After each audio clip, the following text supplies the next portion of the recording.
Bonjour, bonjour à tous, bonjour les gens. Alors aujourd'hui c'est un petit podcast, donc vous n'êtes pas obligé de rester devant l'écran, vous pouvez faire votre ménage, vous pouvez m'écouter dans les transports, vous pouvez m'écouter en faisant la cuisine ou m'écouter en allant au travail. Alors aujourd'hui je vous raconte une histoire, un extrait du livre de Pierre Bellemare, Nuit d'angoisse, c'est le tome 2. Et le titre, J'ai dansé avec une morte. Alors, si vous n'êtes pas friand de ce genre de petites histoires, je vous invite à aller écouter autre chose sur YouTube ou ailleurs. Mais si vous êtes prêts, on va commencer. Suivez-moi. Comme tous les samedis d'été, il y a bal, ce 5 juin 1976, dans la salle des fêtes de cette grosse ville de province. Un bal, tout ce qu'il y a de banal, comme il y en a eu, au même instant, dans des dizaines de préfectures et sous-préfectures de France, mais qui a tout de même attiré la jeunesse des environs. Gérard Davout et Michel Giraud ont 18 ans. Ils sont semblables à beaucoup de garçons de leur âge. Gérard Davout est apprenti électricien, Michel Giraud mécano dans un garage. Ils sont tous deux habillés en jeans et blouson et inondés d'eau de Cologne. Ils se feraient un passage au milieu des couples qui dansent au son d'un orchestre médiocre. De toute façon, ce n'est pas la qualité de la musique qui les intéresse et le décor plutôt lugubre de la salle des fêtes leur est également indifférent. Comme les autres garçons, ils viennent là pour draguer. Gérard Davout pousse du coude son camarade. « Eh, vise un peu celle-là !» Michel Giraud regarde dans la direction indiquée. « Oh, ah non, je la trouve bizarre, et même elle me fait peur. » Tandis que son compagnon tourne les talons, Gérard Davout s'avance. C'est vrai qu'elle a quelque chose de bizarre. D'ailleurs, elle est assise toute seule. Les chaises à côté d'elle sont vides, comme si personne n'osait l'approcher de trop près. De temps à autre, un garçon va dans sa direction, puis se ravise, l'air gêné. Quel âge peut-elle avoir? 18, 20 ans? Pas plus. Elle est brune aux yeux marrons, et la noirceur de ses cheveux fait un contraste saisissant avec la pâleur de son teint. Elle est plus que pâle d'ailleurs. Elle est blanche. D'une blancheur inconcevable. Même ses lèvres sont décolorées. À part ça, elle est bien faite et habillée d'une robe rouge qui lui va à merveille. Elle porte autour du cou un petit foulard rouge également. Gérard Davout se plante devant elle. Elle ne semble pas le voir. Elle fixe un point éloigné de la salle d'un regard inexpressif. Gérard Davout entame la conversation comme il en a l'habitude. « C'est curieux, j'ai l'impression de vous avoir déjà rencontré. » La jeune fille sursaute. Elle se tourne vers lui et le regarde avec le plus vif intérêt. « Rencontré, vous êtes sûr? Vous vous rappelez quand ?» Gérard est un peu pris de court. D'ordinaire, sa formule d'accroche, assez peu originale, ne suscite pas une telle réaction. Il bredouille. Bien non, je me rappelle pas exactement. Le regard de la jeune fille est posé sur lui d'une manière intense. « C'était ici ?»« Oui, je crois bien. »« Est-ce qu'il y a longtemps ?»« Non, pas très. » La jeune fille se lève. « Faites-moi danser. » Gérard Davout est surpris par cet étrange comportement et ravi en même temps. Jamais les choses n'ont été aussi vite. Tout en dansant, la cavalière continue à parler et ce qu'elle dit est toujours aussi étrange. « Je m'appelle Monique Dupré. Cela ne vous rappelle rien ?» Gérard est décontenancé par une question aussi abrupte, mais il ne doit surtout pas gâcher ses chances. « Non, pas sur le moment, mais c'est très joli, Monique. Moi, c'est Gérard. » Monique Dupré poursuit sans avoir l'air d'entendre. « Vous vous souvenez pas, vous ne lisez pas les journaux? Parce qu'on a parlé de vous dans le journal? Qu'est-ce que vous faites comme métier? » Je me repose. Gérard Davout la regarde perplexe. Elle le considère de son œil inquisiteur.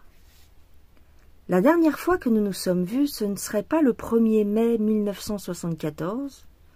Le jeune homme a l'impression de se trouver devant un juge. Décidément, il n'a pas affaire à quelqu'un de tout à fait normal. Mais encore une fois, il ne veut pas compromettre cette bonne fortune. C'est possible, hein. Vous savez, moi, les dates... La soirée se poursuit. Monique Dupré a décidément une conduite étrange. De temps à autre, elle le laisse brusquement pour danser avec le premier garçon qui se présente. Puis, elle se débarrasse, sans explication, du nouveau venu et revient vers lui. Elle se comporte toujours de la même manière, en posant des questions bizarres, comme si elle voulait savoir quelque chose. Elle reparle à plusieurs reprises de ce 1er mai d'il y a 2 ans. Au bout d'un moment, Michel Giraud vient rechercher son camarade. La soirée l'ennuie, il veut partir. Comme c'est lui qui a amené Gérard à moto, ce dernier n'a pas le choix. Très contrarié, il va prendre congé de Monique, mais la jeune fille ne le regarde même pas. Elle lui dit avec la plus grande sécheresse. « De toute façon, c'était pas vous. » Gérard Davout insiste quand même, demande son adresse, de mauvaise grâce, elle répond. « 2 rue Gambetta. » Un quart d'heure plus tard, Gérard Davout et Michel Giraud remontent à moto la rue Gambetta. Gérard a voulu absolument passer devant le domicile et Michel a fini par céder. La moto s'arrête devant le 2. Les jeunes gens descendent, s'avancent, restent un instant silencieux et Michel éclate de rire. Ça, pour s'être fichu de toi, elle s'est bien fichue de toi. L'adresse du cimetière, allez. Fais pas cette tête-là, va, rigole. Gérard Davout ne rigole pas. Le 2 rue Gambetta est bien l'adresse du cimetière, mais ce n'est pas sa blessure d'amour-propre qui lui fait garder le visage fermé. C'est un malaise, une sensation indéfinissable. Rentré chez lui, Gérard Davout ne peut pas se résoudre à se coucher. Cette aventure est trop étrange, trop troublante. Pourquoi Monique l'a-t-elle envoyée au cimetière? Pourquoi avait-elle l'air de mener un interrogatoire? Et qu'a-t-elle voulu dire avec cette date? 1er mai 1974. Soudain, une idée lui vient. En faisant attention de ne pas réveiller ses parents, il monte au grenier. Monique a bien parlé d'un journal. Or, il y a là-haut la collection du quotidien que lit son père. Gérard déplace des objets et des papiers poussiéreux, finit par trouver la pile de journaux et commence à compulser à la lumière de sa lampe électrique. Décembre 1974. Août, mai. Il pousse un cri. La photo de Monique s'étale à la une de l'exemplaire du 2 mai. C'est elle, telle qu'il vient de la quitter, il y a 1 heure à peine. Elle est souriante, elle porte une robe exactement semblable à celle qu'elle avait. Elle n'a pas changé malgré les 2 ans et plus qui se sont écoulés. Gérard pousse à nouveau un cri. « Non, c'est pas vrai !» Il reste la bouche ouverte, les yeux fixes. Il lit, horrifié, l'incroyable information. Il y a d'abord un gros titre. « Bal tragique le 1er mai ». Et en dessous l'article. « Hier soir, Monique Dupré, 18 ans, s'est rendue au bal de la ville. Cette jolie brune, sage et bonne élève, avait mis sa plus belle robe rouge et elle espérait rencontrer le jeune homme de ses rêves. Hélas, c'était la mort qui l'attendait. On l'a retrouvée étranglée derrière la salle des fêtes. Des témoins l'ont vue danser avec un garçon de son âge, mais les signalements sont imprécis. » Gérard Davout se remet à murmurer. « Non, non !» Le foulard rouge, la seule différence vestimentaire entre sa cavalière et la photo du journal. Ce foulard rouge autour du cou, comme pour cacher des marques de strangulation. Un geste involontaire lui fait déplacer la pile de journaux. L'exemplaire du 6 mai vient d'apparaître. Et cette fois, le jeune homme devient aussi blanc que l'était Monique tout à l'heure. C'est une nouvelle photo sous un gros titre. Obsèques de la jeune Monique Dupré. Le cliché montre un cortège en noir derrière un corbillard disparaissant sous les couronnes. Quant au décor, Gérard Davout le reconnaît parfaitement puisqu'il y était il n'y a pas une demi-heure. C'est l'entrée du cimetière. 2 rue Gambetta. Il se lève en tremblant et dit d'une voix blême « J'ai dansé avec une morte !» 9 juin 1976.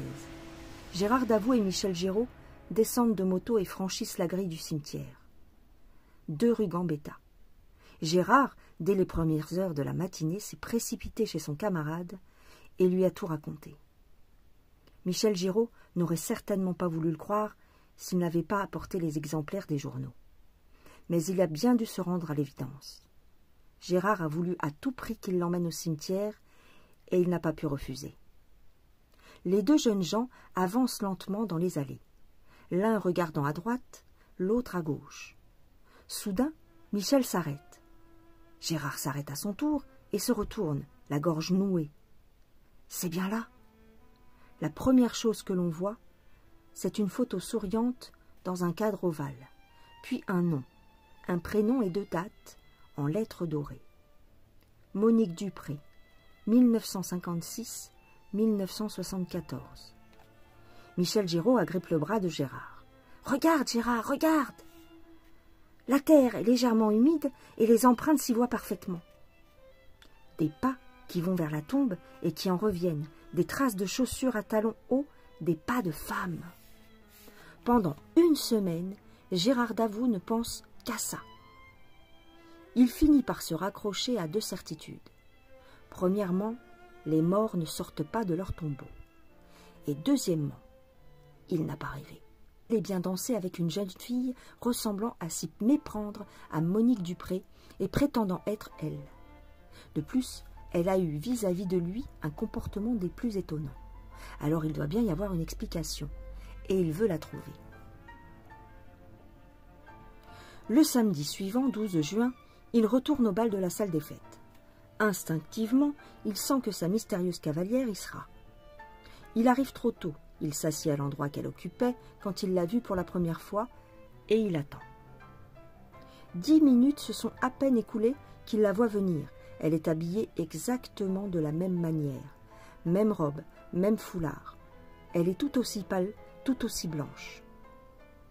En l'apercevant, elle fait une grimace et tente de rebrousser chemin. Mais Gérard est plus rapide. Il se lève et la prend par le bras. Elle se dégage. « Qu'est-ce que vous me voulez? Laissez-moi tranquille. » Gérard ne se laisse pas impressionner. « Vous parlez? Vous vous êtes bien moqué de moi. J'ai pas à me justifier, laissez-moi. » D'un geste un peu théâtral, le jeune homme sort le journal du 2 mai 1974 de sa poche. « Et ça? Vous n'avez pas à le justifier, ça ?» Si elle n'était pas déjà aussi blanche, Monique Dupré ou celle qui se fait appeler ainsi aurait pâli. Elle garde un instant de silence. Elle dit enfin d'une voix craintive. « Vous êtes de la police ?»« Ah non. » Elle retrouve d'un seul coup toute son assurance. « Alors allez-vous-en. J'ai rien à vous dire. » La vérité, Gérard Davout l'a tout de même apprise quelques jours plus tard, encore une fois par les journaux. Car il se trouve que par le plus grand des hasards, la jeune fille a été arrêtée le soir même. Depuis quelque temps, un trafic de drogue avait été repéré dans la région. Une descente générale a eu lieu à la salle des fêtes. Tout le monde a été embarqué et la pseudo-Monique avec les autres. Le lendemain, elle a été la seule à ne pas être relâchée. Car, quand on a un revolver dans son sac à main, qu'on refuse de fournir, la moindre explication est de donner son identité. On a forcément des comptes à rendre. Ce que la jeune fille n'avait pas voulu dire à Gérard Davout cette fois, elle a bien été obligée de l'avouer. Car frappée par l'extraordinaire ressemblance physique, les policiers ont fait le rapprochement avec l'affaire Monique Dupré, dont ils s'étaient occupés 2 ans en vain, et qui n'avait pas été élucidée. Pressée de questions, la jeune fille s'est effondrée. « C'était ma sœur. »« Comment vous appelez-vous ?»« Anne-Marie Dupré. Monique était ma sœur jumelle. »« C'est sa robe que vous avez ?»« Oui. »« Et ce foulard, ce maquillage blanc, pourquoi cette comédie ?» Anne-Marie Dupré s'est mise à sangloter. « Je voulais retrouver l'assassin de ma sœur, puisque vous n'avez pas été capable de le faire. J'ai eu une idée. J'ai pensé que le meurtrier de Monique était un habitué du bal et qu'il y reviendrait. Alors, s'il voyait le fantôme de sa victime, il se trahirait peut-être. Un garçon m'a dit qu'il avait l'impression de m'avoir déjà rencontré. J'ai cru que c'était lui. mais en fait c'était une formule pour m'aborder. Et si le garçon s'était trahi, qu'auriez-vous fait? Je l'aurais tué avec mon revolver. Telle était l'explication de l'aventure qu'avait vécue Gérard Davout. Anne-Marie Dupré n'a pas été poursuivie. Les policiers l'ont relâchée après une sévère remontrance et lui avoir confisqué son arme. Mais l'histoire qu'ont raconté les journalistes a beaucoup ému la région. Il restait pour Gérard Davout un dernier point à éclaircir. Les mystérieuses empreintes qui semblaient sortir de la tombe de Monique et y rentrer. C'était tout bête, et il l'a compris de lui-même. Anne-Marie allait souvent déposer un bouquet sur la tombe de sa sœur. Ces empreintes de femme étaient tout simplement les siennes, la dernière fois qu'elle avait été lui apporter des fleurs. Gérard Davout retourna au bal du samedi soir, mais bien sûr, il n'y revit jamais Anne-Marie. Désormais, quand il apercevait une jeune fille seule, il lui demandait simplement si elle voulait danser. Jamais, au grand jamais, il n'aurait eu l'imprudence de lui déclarer « C'est curieux, j'ai l'impression de vous avoir déjà rencontré. »